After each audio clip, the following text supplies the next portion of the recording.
¿Qué es el neocolonialismo? Para empezar, conoceremos primeramente acerca del colonialismo y sus características. Básicamente, el colonialismo es un sistema de dominación política, económica y cultural en el cual un país poderoso e imperialista establece su control sobre otro territorio más débil, convirtiéndolo así en su colonia para explotar sus recursos, subordinando y esclavizando al mismo tiempo a su población. Entre algunas de las características del colonialismo podemos encontrar, por ejemplo, la dominación militar, en donde la nación opresora somete por la fuerza militar al territorio oprimido.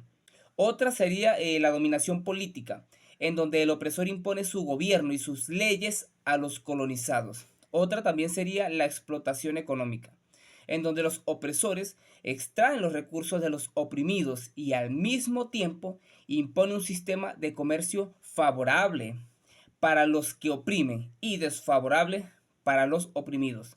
Otra de las características del colonialismo es la imposición cultural, en donde desplazan la cultura nativa de los débiles y la sustituyen por la que ellos imponen. En el mundo existen dos tipos de colonialismo. El primero sería el colonialismo de asentamiento, que básicamente trata de colonos desplazando o eliminando a la población nativa local, como por ejemplo lo que hizo el país de la Estatua de la Libertad del Norte. Ustedes me entienden. El segundo sería el colonialismo de explotación, que hace referencia a la explotación de recursos por la fuerza de trabajo nativo, mejor dicho, la esclavitud. De hecho, un ejemplo claro sería la India bajo el dominio británico o el Congo bajo el dominio belga. El colonialismo fue una práctica muy repetida desde el siglo XV, con la expansión de los imperios europeos, y que tomó mucha más fuerza entre el siglo XIX y el siglo XX. Aunque la mayoría de los países lograron la independencia, en el siglo XX muchas de las estructuras económicas y sociales impuestas por los colonos siguen influyendo en el mundo actual. Y con esto me refiero, sí señores, al neocolonialismo. El neocolonialismo es una forma moderna de control y dominación en la que países poderosos influyen en otros países, especialmente en los países subdesarrollados. Esto lo hacen sin necesidad de una ocupación militar ni ocupación política directa, por ejemplo. En lugar de usar la fuerza, el neocolonialismo opera a través de mecanismos económicos y financieros. Incluso operan también mediante mecanismos culturales e influencias políticas indirectas. Entre las características del neocolonialismo podemos encontrar, por ejemplo, la dependencia económica, en donde los países más poderosos, por ejemplo, controlan la economía de naciones más débiles a través de, por ejemplo, préstamos, inversiones, comercio desigual. Otra de las características es la intervención política indirecta, en donde buscan presionar a gobiernos para que adopten políticas favorables a los intereses de las potencias extranjeras. Otra muy común es el dominio cultural, en donde se impone valores o costumbres e ideologías extranjeras a través de medios de comunicación, como por ejemplo las redes sociales, eh, el entretenimiento, como por ejemplo Hollywood.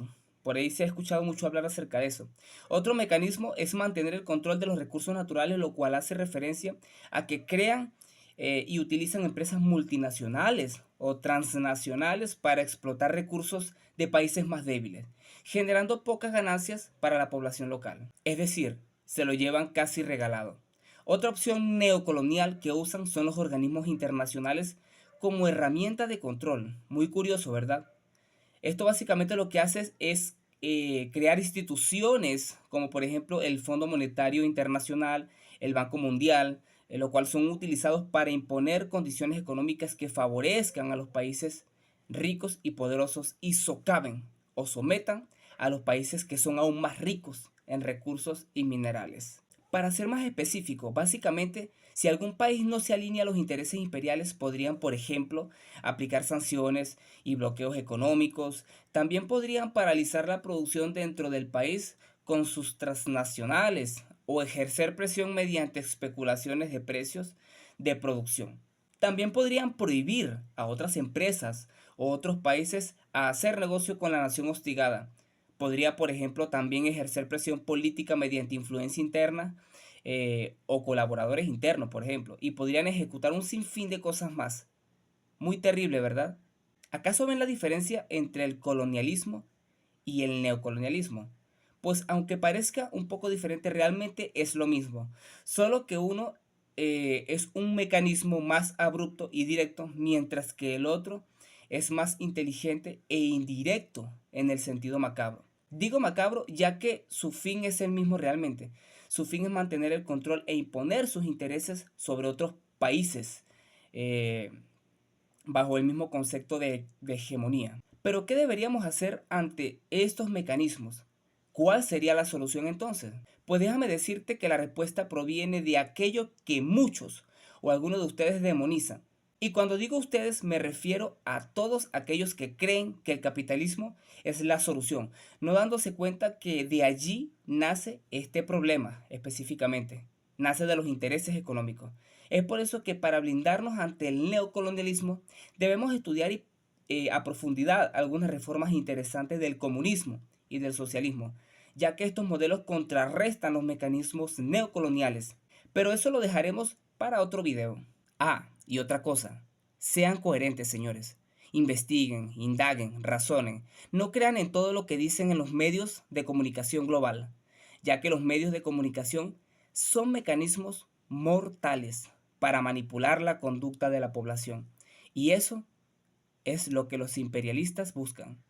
Esa es el arma más poderosa para hacer ver una realidad errónea. Es un mecanismo más del neocolonialismo. Ojo con eso.